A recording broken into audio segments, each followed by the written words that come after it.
West Denver. Sleep deprived and heavily caffeinated. All right, let's do this then. This is the Jeff and Bill Show. I don't understand why agree with that. They don't always agree, but hey, at least they have coffee. Coffee. And each other. I love you, man. God help us. I want to bless him. We need all the help we can get. Now here's Jeff Hunt and Bill Thorpe. The Jeff and Bill Show on News Talk 710 KNUS.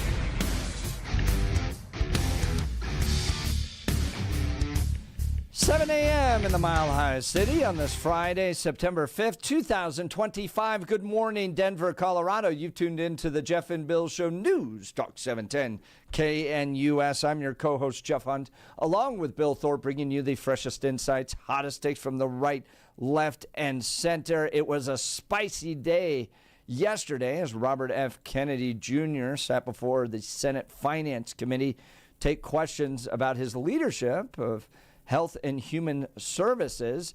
Is he taking a sledgehammer to the public health establishment, demanding transparency on vaccines and CDC accountability, or is he a conspiracy kook?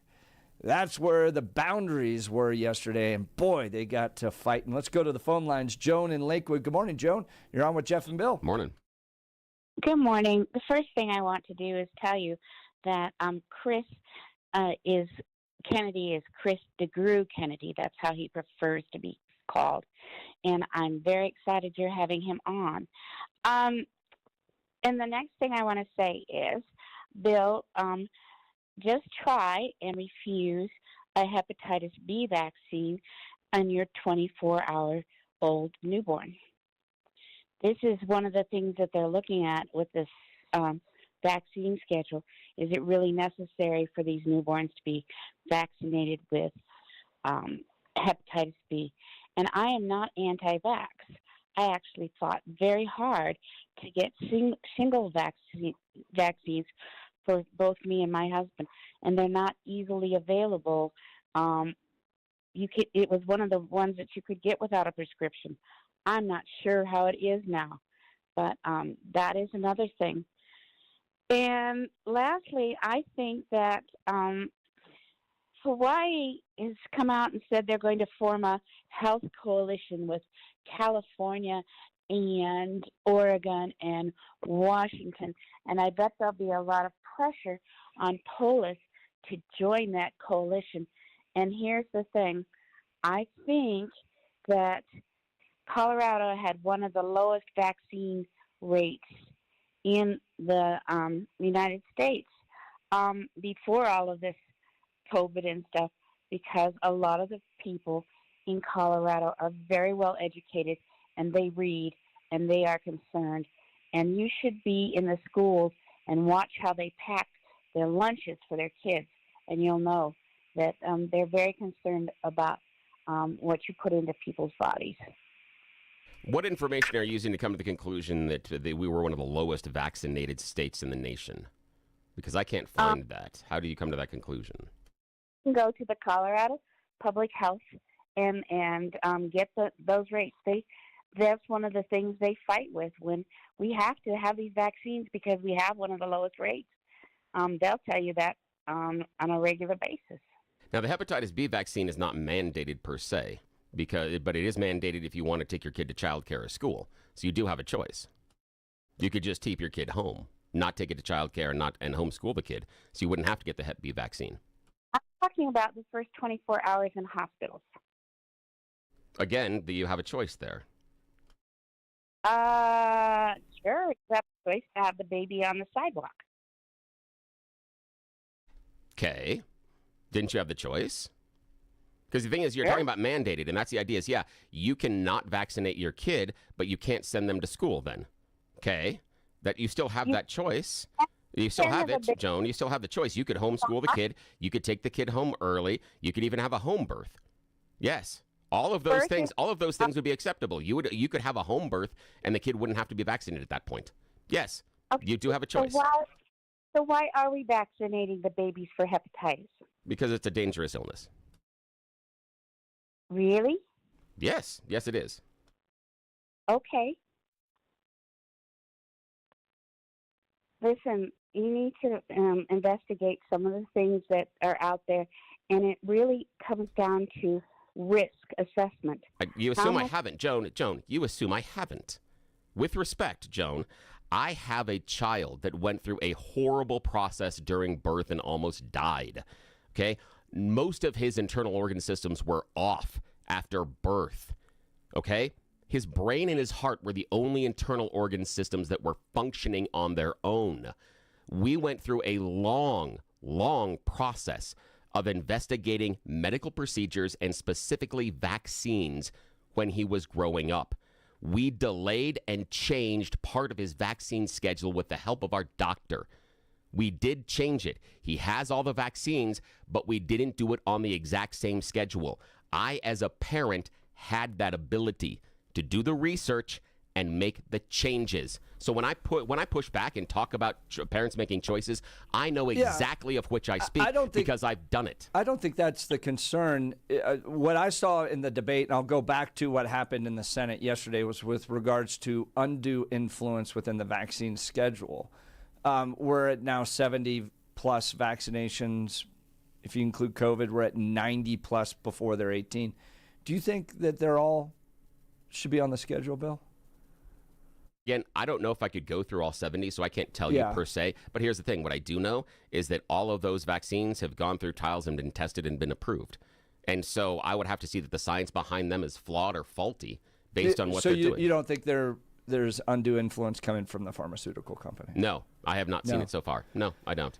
Yeah, that's where I think the crux of the disagreement is. When you look at what the pharmaceutical companies did, and you brought them up, Bill, around the opioids and how they essentially fueled that major crisis that took place in this country. And then you look at the sponsorships, you look at the influence that they have with political candidates. I think it's perfectly fair. I don't see anything wrong with it to raise the questions around the influence of pharmaceutical companies on the vaccine schedule, especially if you're paid by the number of vaccinations that you give as a doctor. I think it's perfectly fine to raise these concerns. I think there's plenty of evidence out there that pharmaceutical companies are motivated first and foremost, not by the health and safety of the people that they serve, but the ability to generate revenue. I think that is their primary motivation. And so to have a head of HHS raise those concerns, I think is perfectly justifiable. Joan, appreciate the call. Thanks so much. Now it's time, though, for news and comment with Blake Olson. Blake Olson. Blake Olson, news and comment. Hey, good morning. TGIF 54 and mostly cloudy in Denver, expecting a high of 71 today. That Canadian smoke that you saw and probably smelled Thursday cleared out a little this morning after some rain in parts of the metro area. This portion of the news sponsored by Pastor Camp Heating and Air Conditioning at 303-777-1234 to learn more about special savings opportunities on Lennox equipment. Our top story, the Labor Department's first jobs report since President Trump fired the agency's stats chief is out, and it shows 22,000 new jobs added in August. That's down from the previous month, 73,000, which was already seen as a disappointment. All the evidence is transparent for the first time in history, and you were never there complaining when the pharmaceutical companies were picking those people and then running their products through with no safety. What I said was accurate. What you said were lies. Are you saying that a mRNA vaccine has never been associated with myocarditis or pericarditis in teenagers? Is that what you're trying to tell us? I am simply trying to say that the people that you have put on that panel after firing the entire... You're evading the question.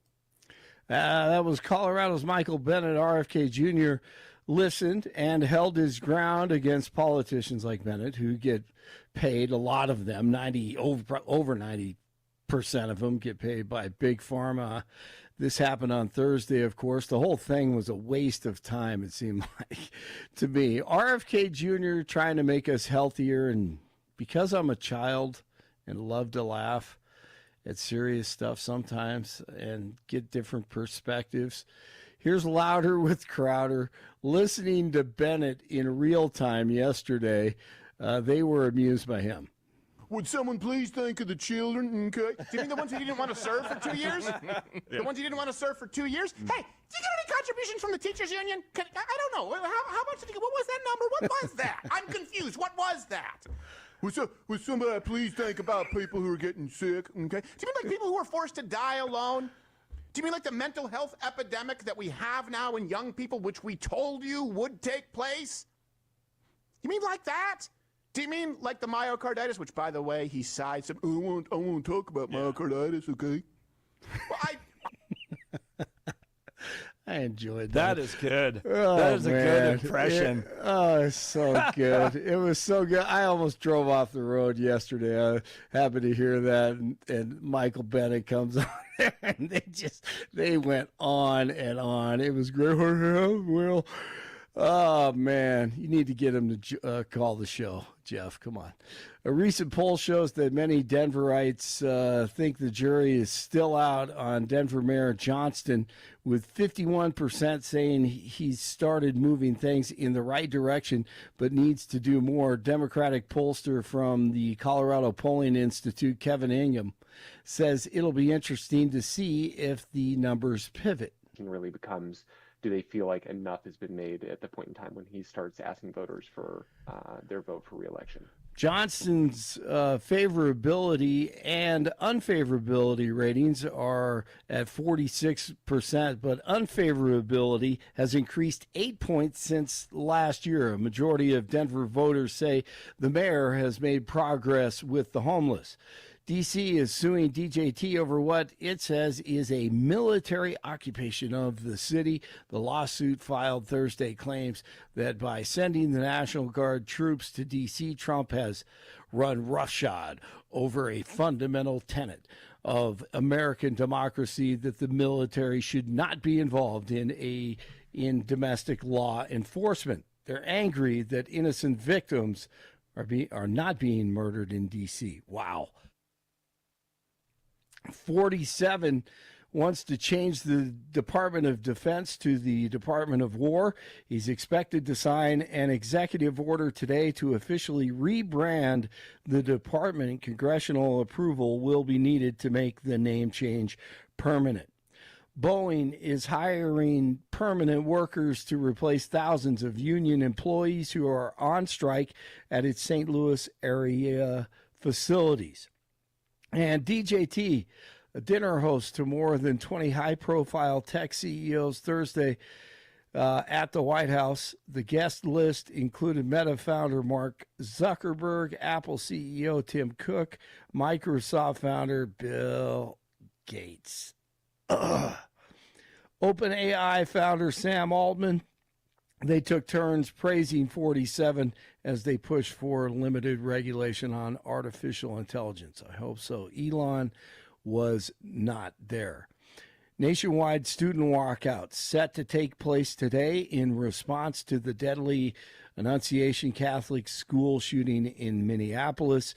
It's being organized by several groups, including Students Demand Action. The students say they are protesting gun violence and demanding action from elected officials to protect students in schools and places of worship.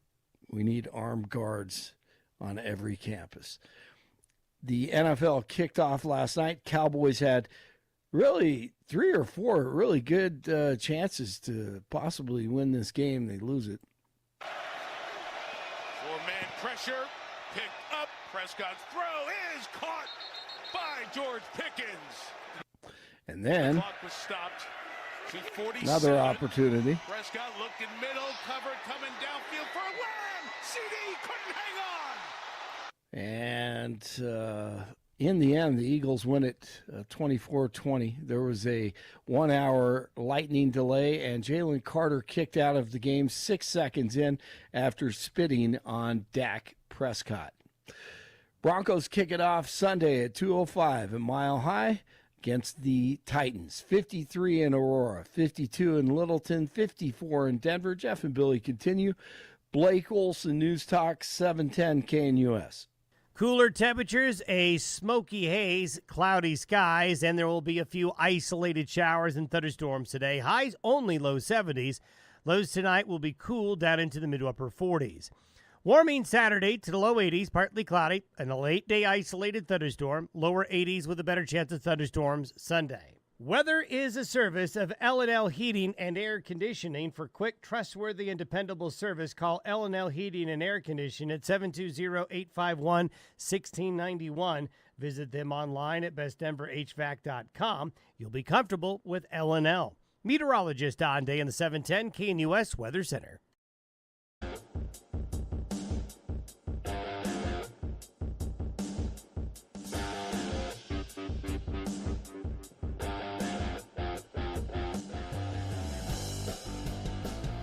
Welcome back to the Jeff and Bill Show. Friends, if you're looking for a place to eat today, grab some lunch, or this weekend with the family, be sure to check out the Black Eyed Pea of Colorado. Locally owned and operated by Steve and Michelle. I absolutely love this restaurant. My whole family does. They've got 8 locations. There's sure to be one near you.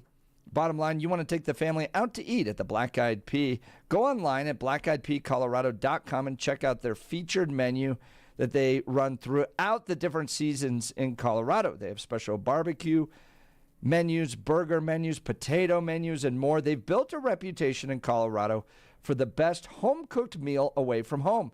They even do catering. If it's a dinner party, rehearsal dinner, or wedding reception, company event, make it a success with Black Eyed Pea Catering. And no matter what the occasion, Black Eyed Pea gift cards are always great. For your special someone, birthday favors, or holiday presents, they've got you covered. I love everything about this restaurant. I know you will too. Support local. Keep it in Colorado. Get Maha. No more processed food, and visit the Black Eyed Pea near you. All right, yesterday was the big battle royale between Michael Bennett, who wants to be your next governor. By the way, this guy, here's been his career. He was chief of staff to John Hickenlooper, then superintendent of Denver Public Schools, then appointed U.S. Senator, then reelected U.S. Senator, and now wants to be your governor. I think Robert F. Kennedy raises some important concerns. One of them has to do with chronic illness. The fact we've gone from 3% chronic illness to 11% chronic illness to now his numbers over 70% of Americans facing a chronic illness. And that could come from one of 3 factors: an environmental poisoning of some case. Something's just not right out there in our environments drawing this. The type of food that we're eating, the high processed food, and then the lack of exercise that's taking place, all contributing to this rise of chronic illness. And he's challenging the current establishment, pointing out to a lot of these senators that you never raised concerns about this, about the number of vaccinations on the schedule, the influence of pharmaceutical companies on the quote-unquote independent committee that determines this schedule. You never did that. And now I'm trying to make changes. We've got serious problems out there. We're trying to figure out what's causing this, and you guys are getting in the way of it, according to Robert F. Kennedy Jr. and others, because you're compromised. You take money from pharmaceutical companies. And look, we do that in just about every other area. If people are taking money, for instance, from green energy and then clamping down oil and gas, we say they're compromised. You're taking money from green energy, or reverse it. You want to drill, frack everywhere, but you take money from oil and gas companies, you're compromised. And in this case, you're taking money from pharmaceutical companies. We're dealing with a very serious health problem in this country, and you don't seem to want to deal with it. At least you never did. Here's the battle between Michael Bennett and Robert F. Kennedy Jr. yesterday. Mr. Secretary, thank you for your attention. In June, you fired every member of the well-qualified panel that was charged with recommending vaccines to the CDC. No one in your job has ever fired every committee member all at once. That month, you told the American people that you were, quote, going to bring great people onto the ACIP panel, not anti-vaxxers. Are you aware that one of the people you put on the panel, Dr. Robert Malone, claimed that the commonly used mRNA vaccine, quote, causes a form of AIDS and can damage children's, quote, brains, their heart, their immune system, and their ability to have children in the future?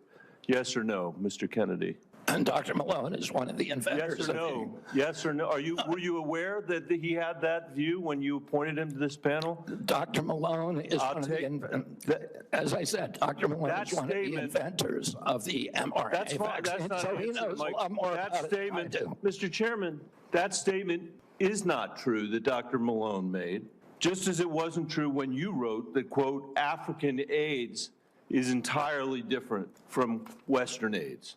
Are you aware that another one of these new members, Dr. Levy, wrote that, quote, evidence is mounting and indisputable that mRNA vaccines cause serious harm, including death, especially among young people? Yes or no? Are you aware that he said that? I wasn't aware he said it, but I think I agree with it. You agree with it? It's not true. It wasn't true when he said it, and it's not true when you said it. Secretary Kennedy, later this month, your new panel will meet to consider changing vaccine recommendations for American children. In addition to the COVID-19 vaccines, they are set to review recommendations for the hepatitis B vaccine, for measles, for mumps, for rubella and varicella vaccine, and the RSV vaccine. These are common back-to-school vaccinations for children all over the industrialized world.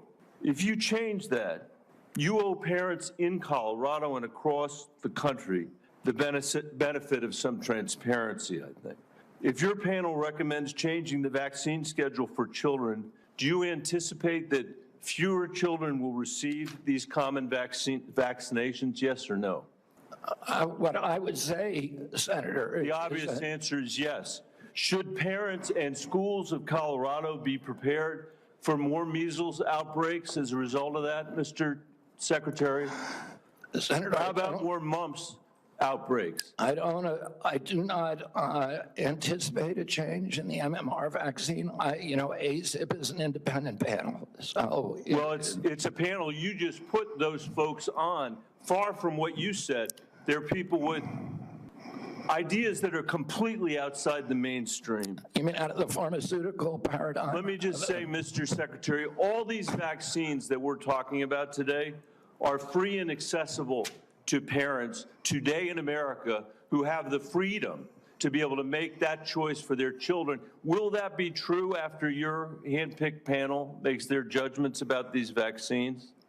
I think that parents should be free to... I know you said that before. I do too. To make their own choices. So will they be just as free after these? I assume they will be. I will hold you to that, Secretary Kennedy, because this is not a podcast. It is the American people's health that's on the line here. This is the last thing, by the way, our parents need when their kids are going back to school, is to have the kind of confusion and expense and scarcity that you're creating as a result of your ideology. I think it's critical for you to share the evidence that this panel will rely on. Will you give the American people 6 months or 6 weeks in advance the record that they're going to rely on to make these decisions? Will you make it transparent for the American people? All the evidence is transparent. Will you make it in advance transparent for the American people so they can comment on it? All the evidence is transparent for the first time in history, and you were never there complaining when the pharmaceutical companies were picking those people and then running their products through with no safety testing. You can characterize it any way you want. I quoted them today. What I said was accurate. What you said were lies. You described moving the Titanic. Senator, are you saying that the mRNA vaccine has never been associated with myocarditis or pericarditis in teenagers? I am simply. Is that what you're trying to tell us? I am simply trying to say that the people that you have put on that panel, after firing the entire. You're evading the question. No, I'm asking the questions here, You're Mr. evading Kennedy. that question. I'm asking the questions, I Mr. asked you a Kennedy. question. I'm asking the questions for Mr. Kennedy on behalf of parents and schools and teachers all over the United States of America who deserve so much better than your leadership. That's what this conversation is about, Mr. Chairman. Senator, they deserve the truth, and that's what we're going to give them for the first time in the history of that agency. Wow, that was spicy. Bill, how much of this do you think is rooted in the distrust that was built up following COVID? Oh, easily 85, 90%. Easily. In fact, the numbers that I've seen on people mistrusting vaccines that we've used for decades is shocking. In some cases, right around 50%. And these are vaccines that have been proven over and over and over again, not just through the clinical trials, but by humans. The fact that those diseases didn't exist anymore. There's a reason why we had our first outbreak in years of measles down in Texas, because people, due to COVID, in my mind, now don't trust regular vaccines. And so now they don't get their kids immunized against measles, and we lose 2 kids here. And the vaccination's one side of it, but I remember we went to war in an effort to get our kids' school to open back up that fall.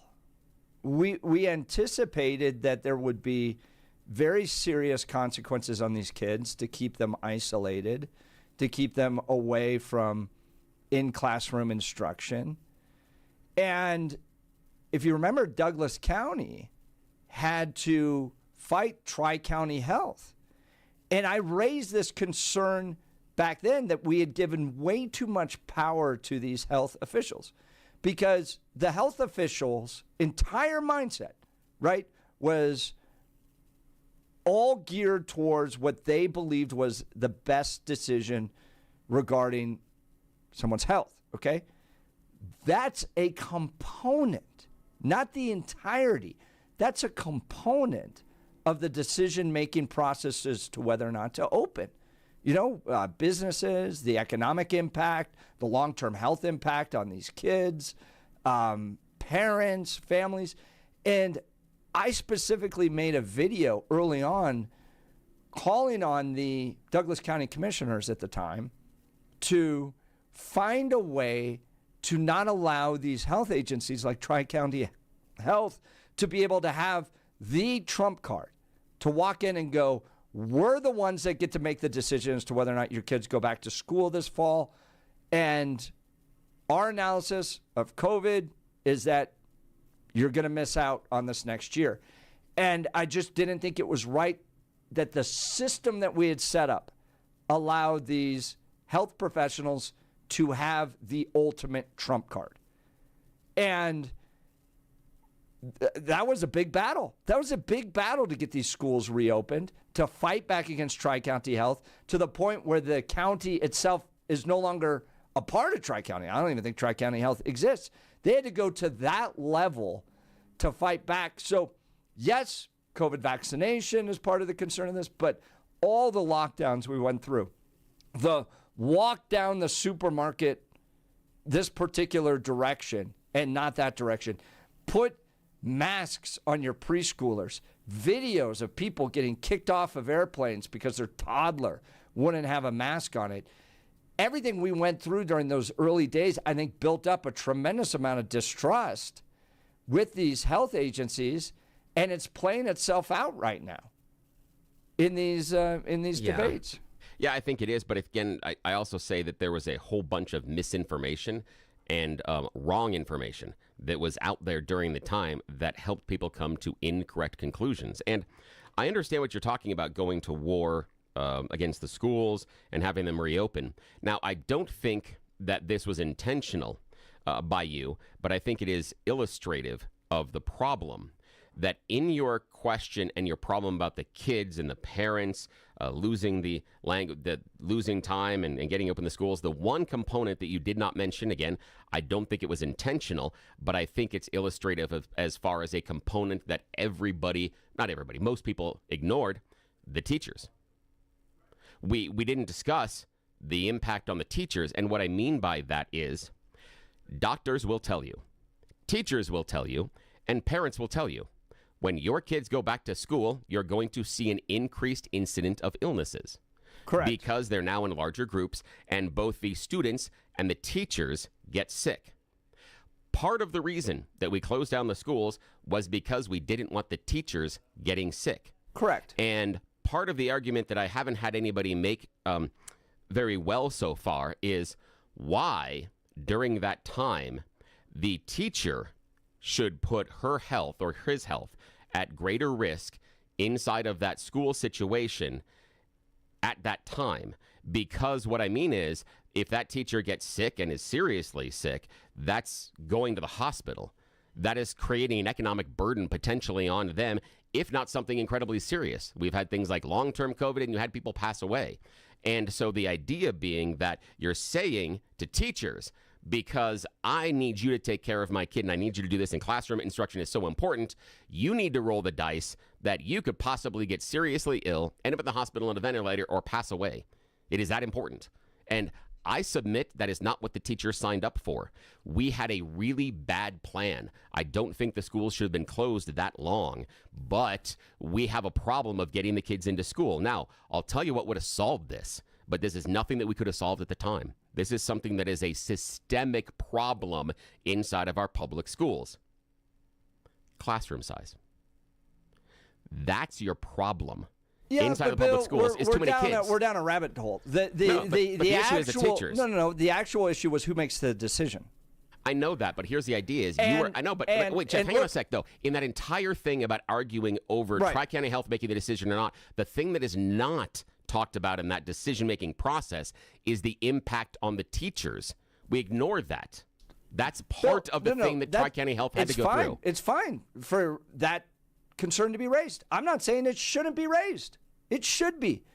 But we have set up a system of government where people chosen by other people that have to weigh all the different concerns of the people they represent should be making the decision, right? They have to consider business. They have to consider teachers, to your point. They have to consider parents. They have to consider all these things.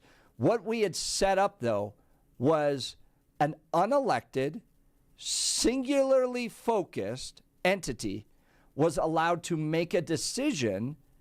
And I think that system that we allowed to run there created a lot of problems and contributed to distrust that people have with these health agencies that's playing itself out now in these Senate hearings. I'm not saying teachers shouldn't have their voices heard. They should. I think it's perfectly fine. But the way we set it up was we allowed a singularly focused, non-elected entity that doesn't have to represent people and balance lots of different concerns, make those decisions, and that's what's contributed to some of the distrust we have out there right now. So, well, feel free to join the conversation, 303-696-1971, or text us on the Dan Caplis Law text line, 720-819-5115. Is Robert F. Kennedy Jr. a kook? Is he a conspiracy theorist that's going to make decisions that result in the death of Americans because he's just wrong when it comes to vaccinations? Or is he finally challenging a corrupt system that's motivated first and foremost by money, and it's now influenced all these senators and these decision makers within the CDC that aren't putting the health of Americans first? They're putting dollars first, and Robert F. Kennedy is rightfully challenging that system. Would love to hear from you. You're listening to The Jeff and Bill Show. This is Denver's Talk Leader, News Talk 710, KNUS.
Hope Cure fans listening for this one. This is 311 covering Cure. It's for you. Welcome back to the Jeff and Bill Show.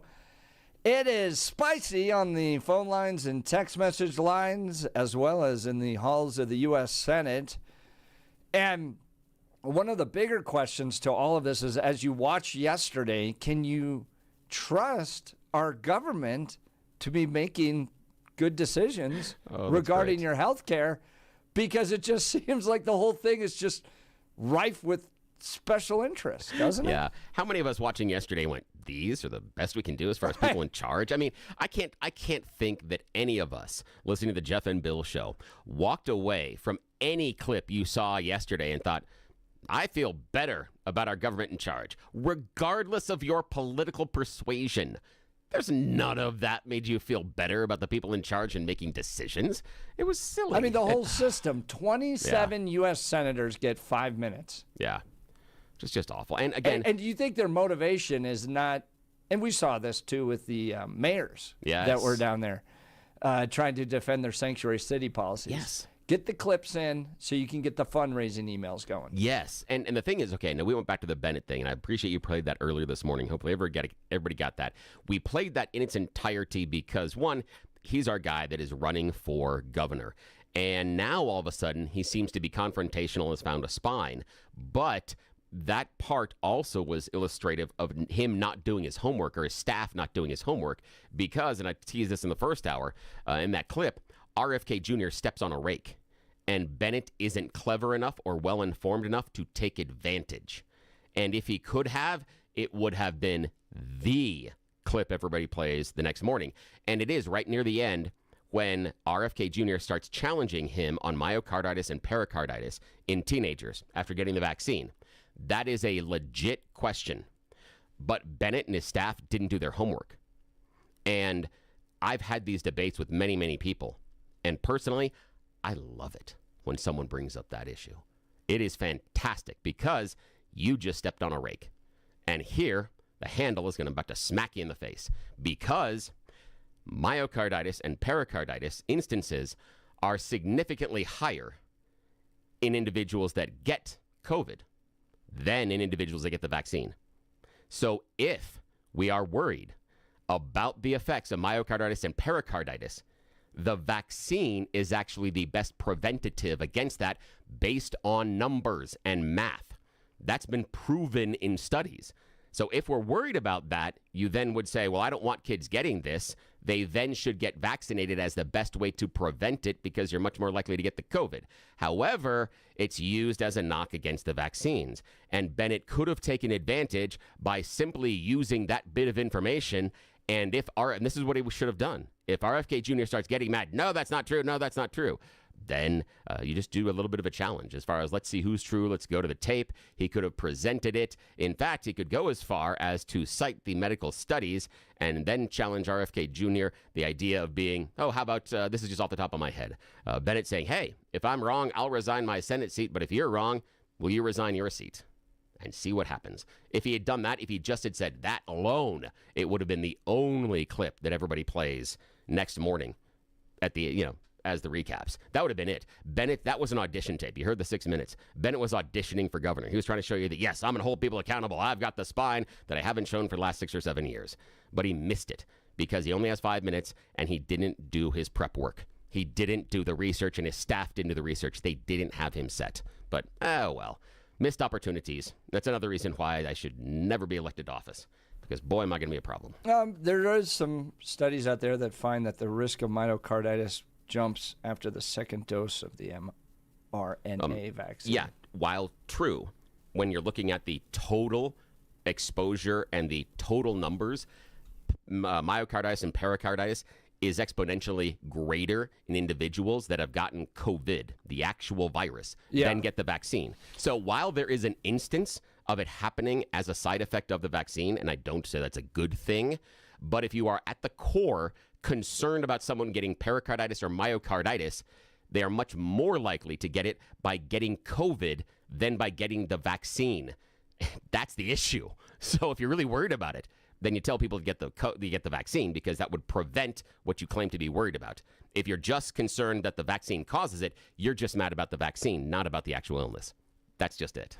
Bigger question for you guys. Yeah. What do you do with the health problems we're facing?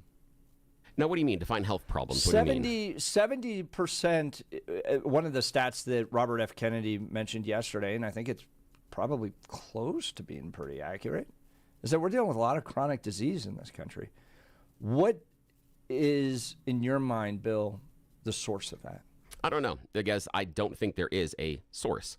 And I think that's where Robert F. Kennedy Jr. is going to fall apart eventually. I don't believe that he's going to find a source for autism.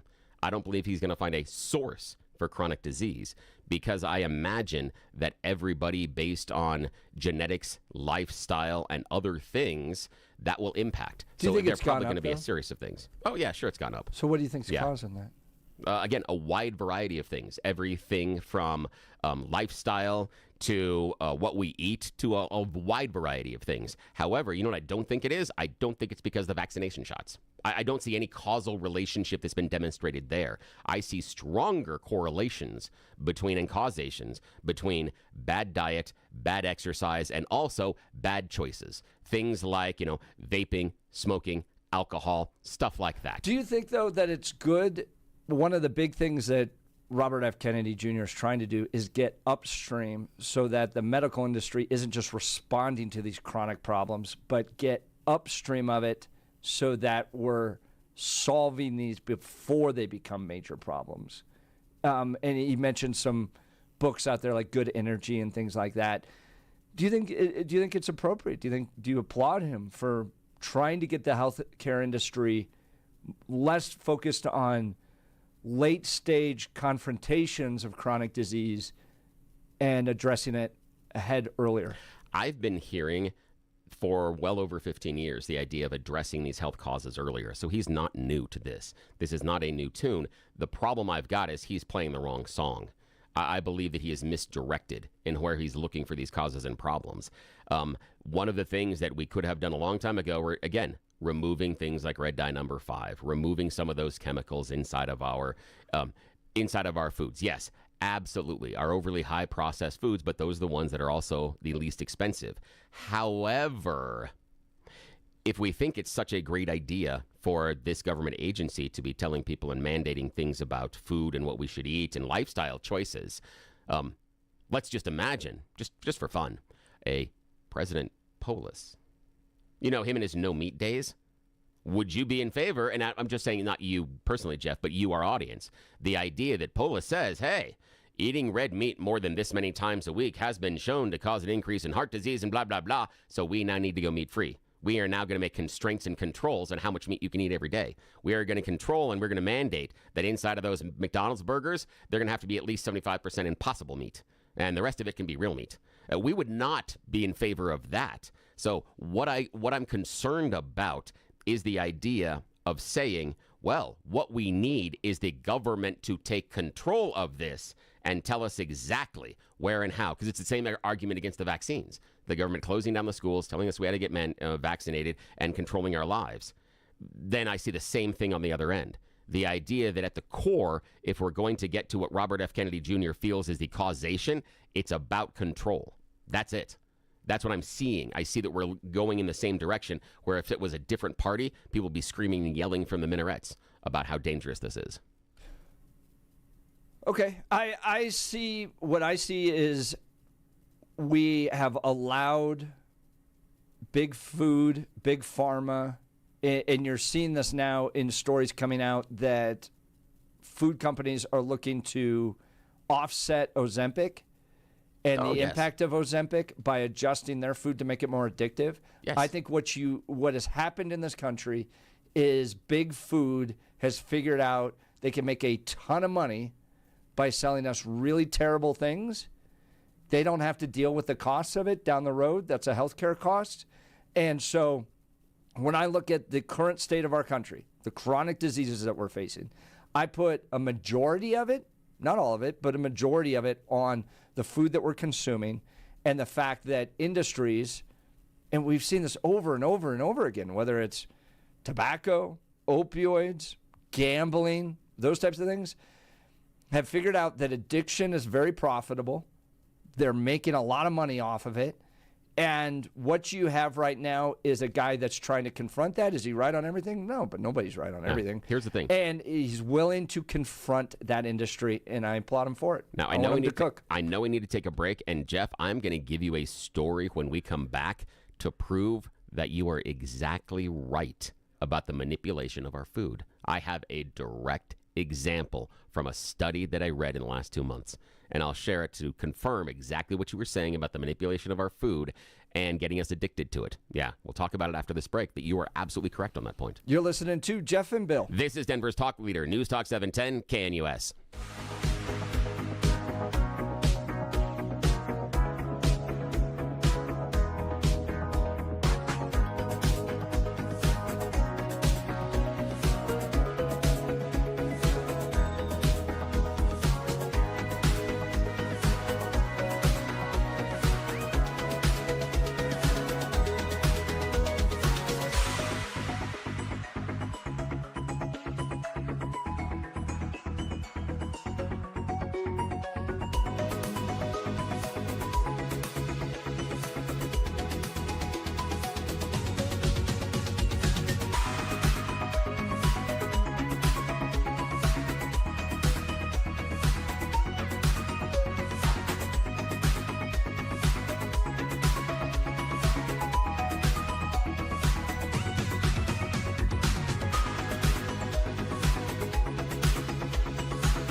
Welcome back to the Jeff and Bill Show. Wrapping up our conversation on Robert F. Kennedy Jr. and Michael Bennett and the big battle that took place there. And I'm going to prove you were right about the manipulation of some of our food.